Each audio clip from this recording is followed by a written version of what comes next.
ऊर्जा संरक्षण का सिद्धांत। In English you can say principle और law of conservation of energy. तो ऊर्जा संरक्षण का सिद्धांत क्या बताता है, आप सभी लोग ध्यान रखिएगा। ऊर्जा संरक्षण का सिद्धांत क्या किसे कहते हैं। ऊर्जा संरक्षण का सिद्धांत हम सभी को पहले से पता होना चाहिए। ऊर्जा के बारे में आप सभी को पता है ना कि ऊर्जा किसे कहते हैं। कितने बच्चों को पता है आंसर। कार्य करने की क्षमता को क्या कहते हैं, ऊर्जा कहते हैं। कार्य करने की क्षमता को क्या कहते हैं, ऊर्जा कहते हैं। ऊर्जा का सही मात्रा क्या होता है, जूल होता है। ट्रिक हमने कैसे याद रखा था कि कोई व्यक्ति है जो काजू खाता है, काजू खाने के बाद से क्या होता है, उसको ऊर्जा मिल जाता है, और ऊर्जा मिलने के बाद से वो व्यक्ति क्या कहता है कि हमारा लग शक्ति वाह। मतलब याद रखेंगे कार्य का सही मात्रा क्या होता है, जूल होता है, और ऊर्जा का भी सही मात्रा क्या होता है, जूल होता है। और यहां से याद रखेंगे शक्ति का सही मात्रा क्या होता है भाई, वाट होता है। अब देखिए कि ऊर्जा के बारे में आप भली बात ही परिचित है पहले से कि कार्य करने की क्षमता को क्या कहते हैं, ऊर्जा कहते हैं। अब ध्यान रखना है कि ऊर्जा संरक्षण का सिद्धांत कहता क्या है।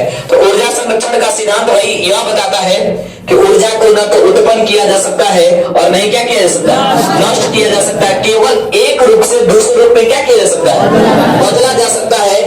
तो इस सिद्धांत को ही क्या कहते हैं, ऊर्जा संरक्षण का सिद्धांत कहते हैं। पुनः वंस मोर रिपीट, एक बार रिपीट कर रहा हूं, ध्यान से सुनिएगा कि ऊर्जा संरक्षण का सिद्धांत क्या बताता है कि ऊर्जा को न तो उत्पन्न किया जा सकता है और न ही नष्ट किया जा सकता है, लेकिन एक रूप से दूसरे रूप में बदला जा सकता है।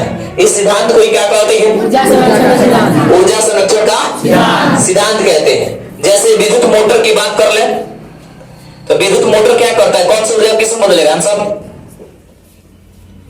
यह विद्युत ऊर्जा को किस में बदलता है, विद्युत मोटर किस ऊर्जा को, विद्युत ऊर्जा को कौन सी ऊर्जा में बदलेगा भाई, यांत्रिक ऊर्जा में चेंज करेगा। ठीक उसी प्रकार से अगर क्लास 10th में जाएगा तो मिलेगा आपको विद्युत जनित्र। जनित्र को इंग्लिश में जेनरेटर कहते हैं। जो जनरेटर पता होता है, हिंदी नाम नहीं पता होता है, तो जनित्र के बारे में आपको पता होना चाहिए जनरेटर क्या करता है।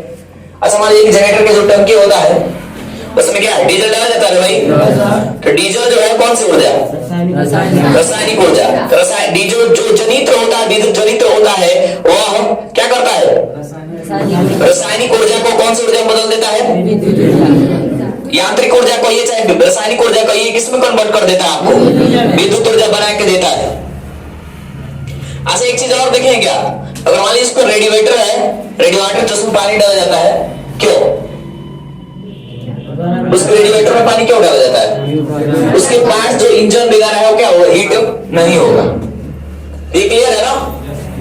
ऊर्जा संरक्षण का सिद्धांत क्या है, ऊर्जा को न तो उत्पन्न किया जा सकता है और नहीं नष्ट किया जा सकता है, केवल एक रूप से दूसरे रूप में बदला जा सकता है। इस रूप को क्या कहते हैं, ऊर्जा संरक्षण का सिद्धांत कहते हैं। कोई तकलीफ है तो पूछ लीजिए भाई। चलिए आप लोग चेंज करें दूसरा सब्जेक्ट।